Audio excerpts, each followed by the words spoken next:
Good morning and welcome to New Mexico Rising, your go-to lifestyle show for everything happening right now across the state. I'm Kayla and this week we've got this. It's a great on-the-go pick-me-up option that moms can spritz on their skin. All that and more right here on New Mexico Rising.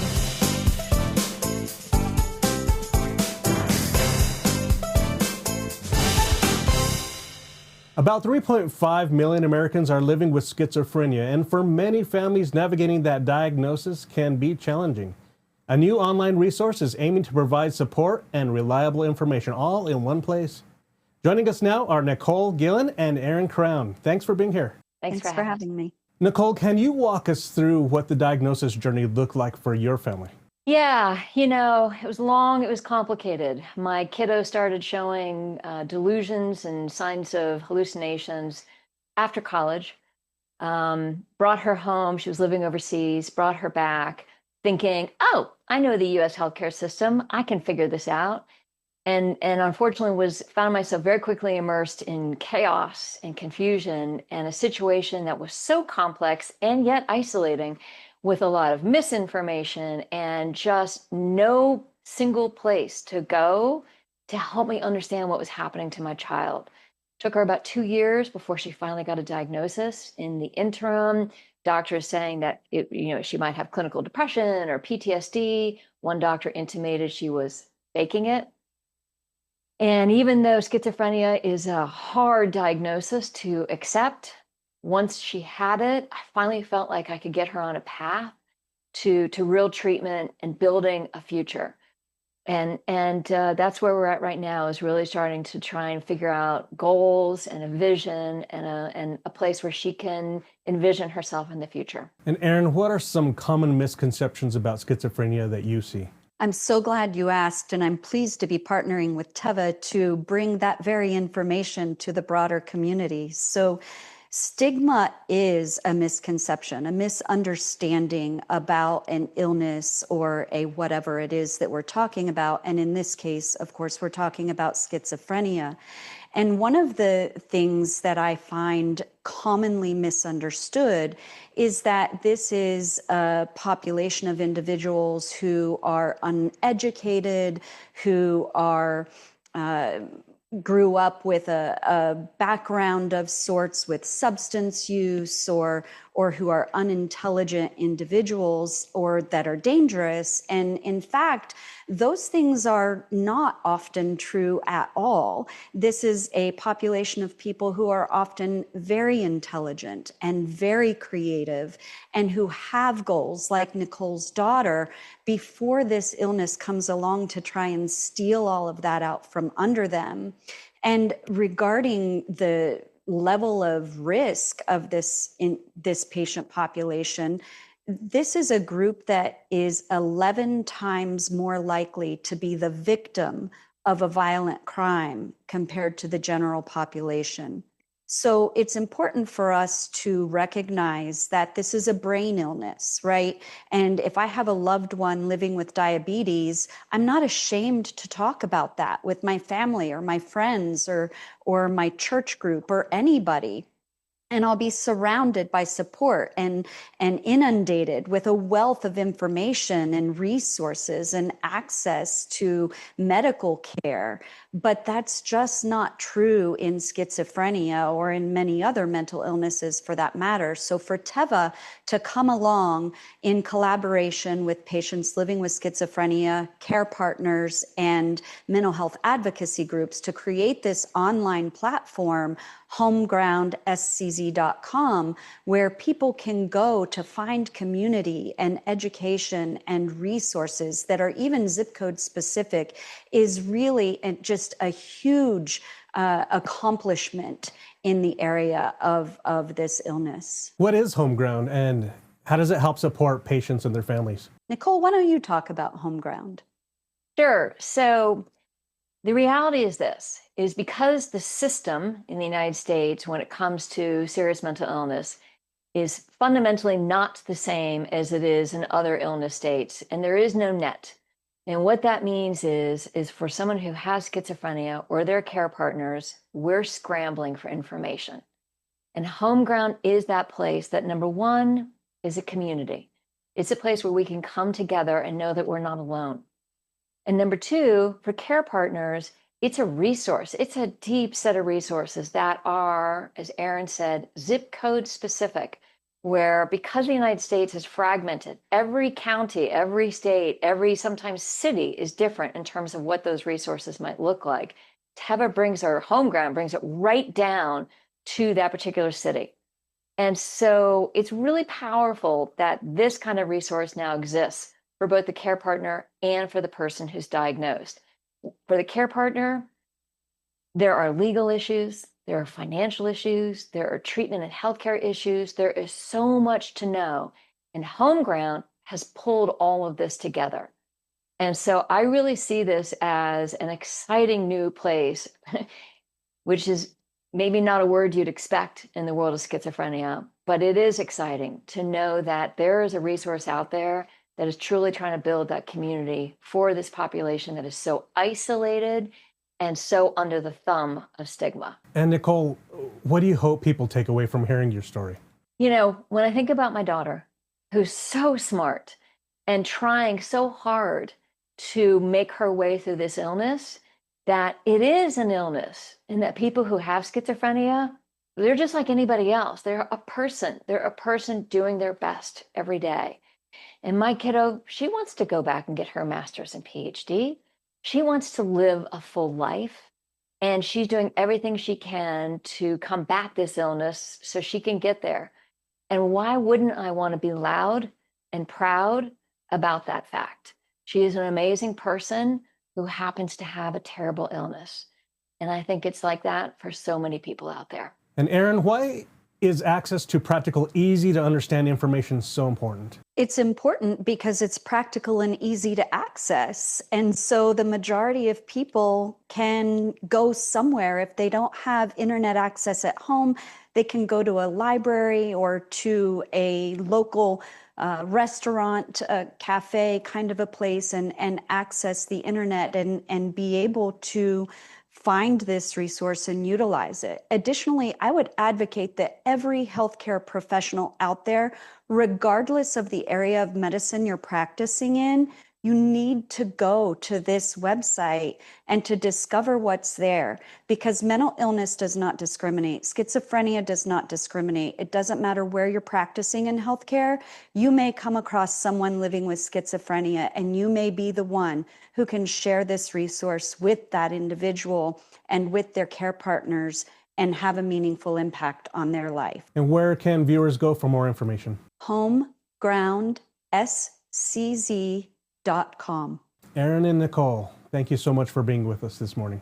Thank you so much. Thank you, Erin. Trying to plan a summer trip that everyone agrees on, not always easy, but a lot of families are choosing cruises because there's something for everyone all in one place. Colleen McDaniel is editor-in-chief of Cruise Critic, and she's here with some ideas to help make it easier. Hi, Colleen, how are you? I'm great. Thanks, Kayla. So tell me, why are so many families choosing cruises this summer? Cruising remains the best value for your vacation dollar. It is more inclusive when you compare it with similar land-based vacations. Plus, you unpack once and then you wake up in a new bucket list destination every day. Norwegian Cruise Line sails to nearly 350 destinations around the world, so variety is never a problem. NCL's ships offer thrilling attractions like the Aqua Slide Coaster, the longest and fastest slide at sea. But if that is not your speed, totally okay. You can hang out and relax at the Mandara Spa, awarded the best cruise ship spa by Cruise Critic. For multi-generational families traveling together, they're going to find a curated selection of activities that are great for any age. There's truly something for every traveler when it comes to cruising. And where are people going right now, and what destinations are popular? 3 big destinations for the summer: the Caribbean and Bahamas, Alaska, and Europe. Norwegian Cruise Line has 4 ships sailing in the Caribbean and Bahamas this summer, including its newest, Norwegian Luna, which just debuted last month. Cruisers to the Caribbean and Bahamas also should be really excited about Great Stirrup Cay, which recently debuted a brand new pool and a kids splash pad. And there is more coming, including the Great Tides Water Park, which will have 19 slides.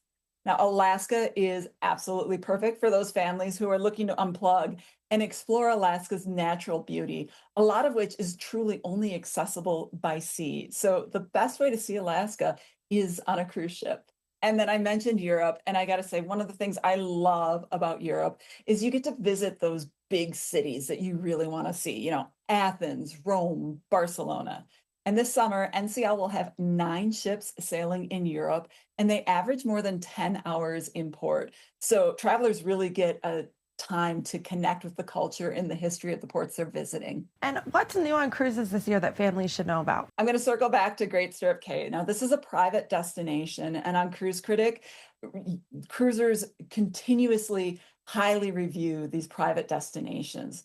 Now, Great Stirrup Cay has recently been transformed to include a massive new pool area with swim-up bars, private cabanas, and more.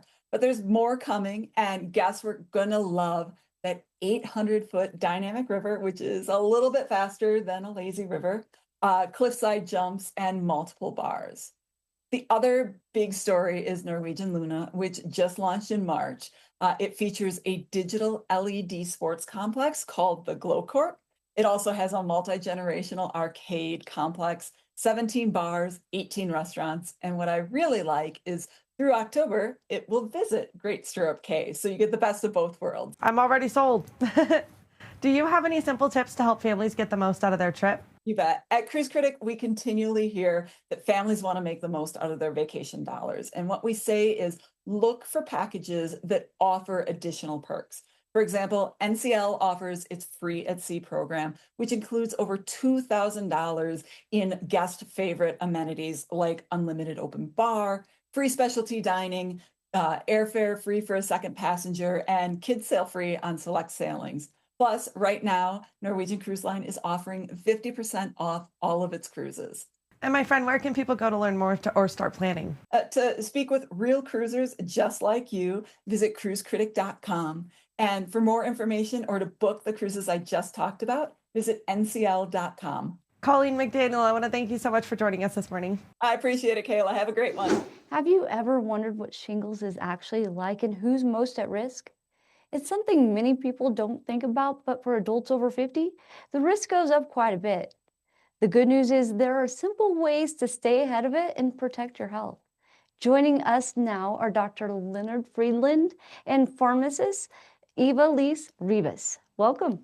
Thank you. Thank you. For people who haven't had shingles, what is it like and how can it affect everyday life? So shingles is more than just a rash. It's associated with symptoms like fever, chills, upset stomach, and headache. It also sometimes comes with pain, which can last weeks. And that pain can affect your day-to-day life, such as hobbies, hanging out with family and friends, and even getting to work. Shingles has no regards for what's on your social calendar. And why are adults over 50 at higher risk? Yeah, thank you, Abby. This is Dr. Leonard Friedland, a vaccine research scientist at GSK. No matter how healthy we feel, the immune systems begin to weaken as we age. And starting at age 50, the risk of developing shingles, it sharply increases. Shingles, also called herpes zoster, is a painful blistering rash, and it's caused by the same virus that causes chickenpox. And once you've had chickenpox, that virus remains dormant inside your body, and it can reactivate years later as shingles.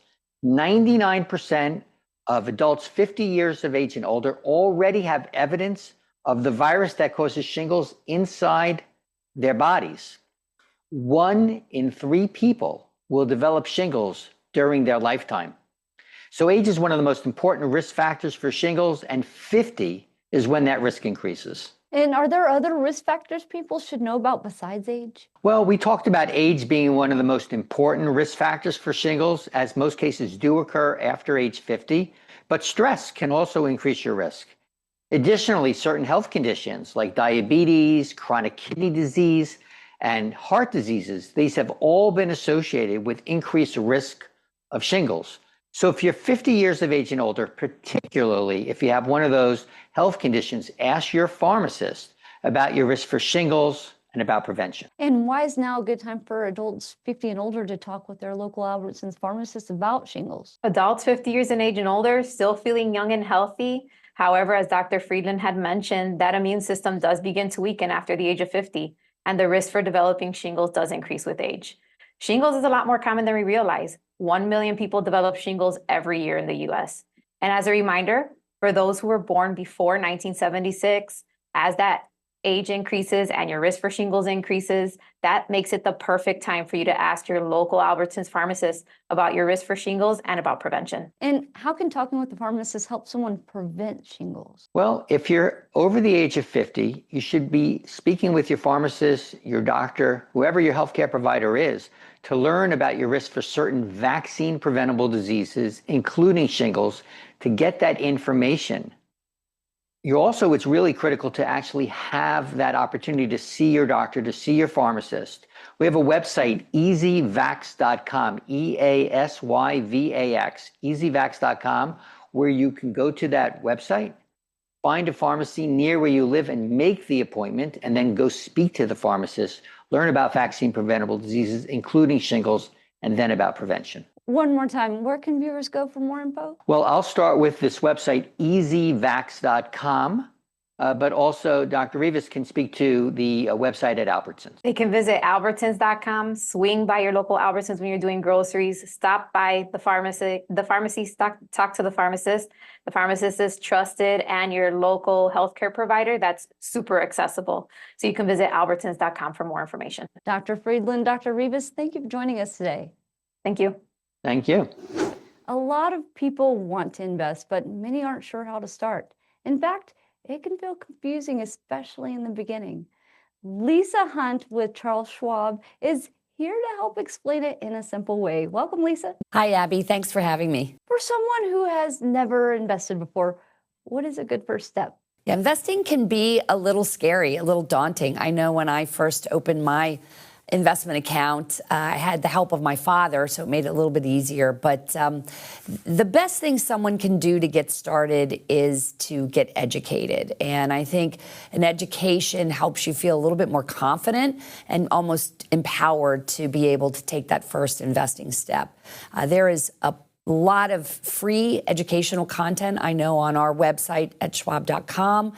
We have hours and hours and hours of information that is very consumable. The basics of just the basic tenets of investing, how to open an account, how to get started, all the way up to very sophisticated strategies and ideas. So the education piece is the best first step. And how can people keep growing once they started? Yeah, investing is really a journey. Obviously, we encourage people to start as early as they can, but absolutely as soon as they can. It's never too late to start investing.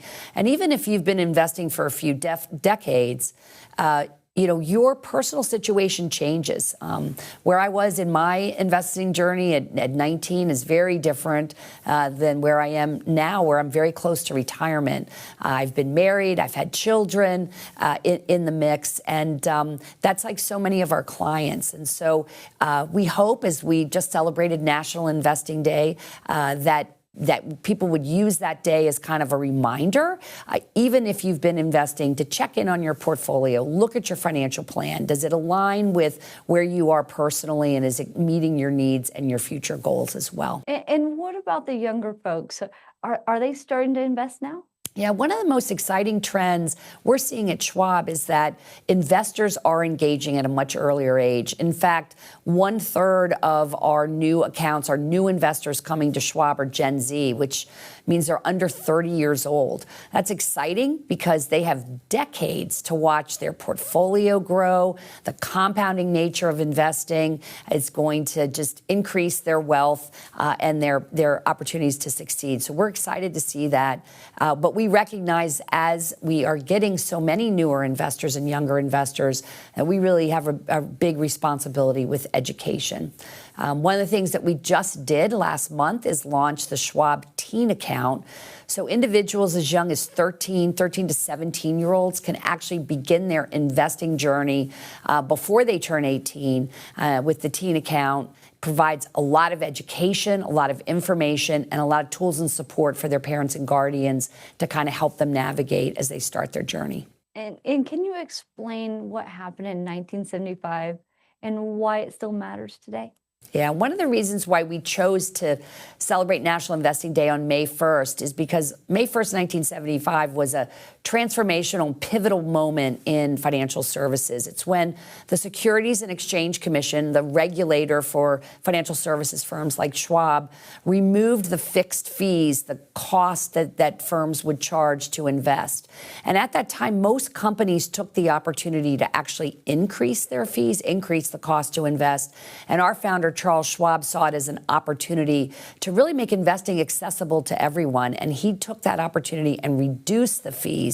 In many ways, he democratized investing. You no longer had to be wealthy to take advantage of the great growth here in the United States and the great growth of the many companies that are really started here. He made it available to anyone so that anyone could become an investor. And we wanted to celebrate that.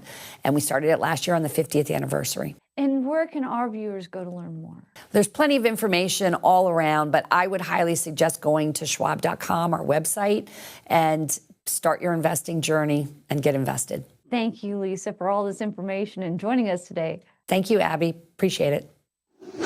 Mother's Day is coming up, but many moms are still balancing busy schedules and taking care of everyone else first. Experts say even small self-care habits can help people feel less stressed and more refreshed. Joining us now is dermatologist Dr. Leah Cardwell with a few simple beauty and skincare tips moms can use every day. Welcome, doctor. Thank you so much for having me. Why is it important for moms to make time for self-care even when life gets busy? Yeah, so mothers are always giving it all to everyone else, often at the expense of themselves. And that can lead to fatigue, burnout, and stress. And we absolutely don't want that. We want to prioritize self-care. And self-care doesn't have to be complicated. A little can go a long way. I find that in clinic, my patients are more likely to follow a simple routine more consistently, and I actually see better results with that simple routine done consistently than I see with more aggressive, complicated routines that are done intermittently. What are some simple things moms can do to feel good and stay cool during the week? Yeah, great question. So like you said, moms are always busy. They never slow down, even on Mother's Day, busy, right? I recommend Secret's new whole body cooling deodorant mist and relaxing lavender. It's a great on-the-go pick-me-up option that moms can spritz on their skin. It's been demonstrated to cool the skin by 10 degrees, and it's a nice option to just help moms stay cool, calm, and collected. Not everyone has time for a spa day. What are some easy ways to look your best every day? Right. Yes. Why not bring the spa to you? So I love Olay's microsculpting cream, which has triple collagen peptides and it's specially formulated to activate the cells to repair the signs of skin aging. So it helps with fine lines and wrinkles. You can apply it in the morning after cleansing on your face and neck area. And it's a one-stop shop that really packs a punch. What are some important tips when it comes to taking care of your skin? Yes, so the facial skin, the body skin, it's all skin, right? Things that you need to make sure that you prioritize are hydration, making sure that you are achieving that barrier support, and also avoiding irritants. And I love Native's moisturizing body wash for that reason, because it hydrates, it's very luxurious. It actually forms a very nice lather on the skin. It's available in a variety of different fun scents. It's free of parabens, sulfates, petrolatum, as well as dyes, which can all be somewhat irritating to the skin in some instances. And so this is very nice. It's gentle, it's hydrating, and it turns that daily shower into a 24-hour hydration treatment. Where can viewers go for more information? Yes, so you can find these and other options at bit.ly/Mother's Day Beauty Buys. And happy Mother's Day. Dr. Cardwell, thank you for joining us and sharing this great self-care advice. Thank you. Thank you for having me. May is Women's Health Month, and it's a good time to talk about pregnancy care and recovery for new moms. Doctors say getting care early and keeping up with postpartum visits can help lower preventable risks for both moms and babies. Joining us now is OBGYN and United Healthcare Medical Director, Dr. Jamie Testa, with some helpful advice for expectant mothers and families. Welcome, doctor. Thank you so much for having me. What should someone do first if they think they might be pregnant? The most important first step is, if you think you're pregnant, to contact your doctor or care provider as soon as possible. They can confirm your pregnancy, but together you can create a personalized care plan to address your specific needs, including physical and mental health needs. And for those individuals who don't have a doctor yet, you can always contact the number on the back of your insurance card or contact your local health department so that you can connect with care just as soon as possible. And why is it important to begin prenatal care during the first trimester? Early prenatal care, especially in that first trimester, is critical to help improve health outcomes for both mom and baby. These early visits help to identify potential risks for moms so that moms can get the resources and information they need right from the start. But the other thing is that these visits create this reliable, trusted support system so that you can tailor a care plan unique to your needs, including physical and emotional support. And very important to know, for those individuals experiencing substance use disorder or opioid use disorder, please keep in mind your care team is there to support you, not judge.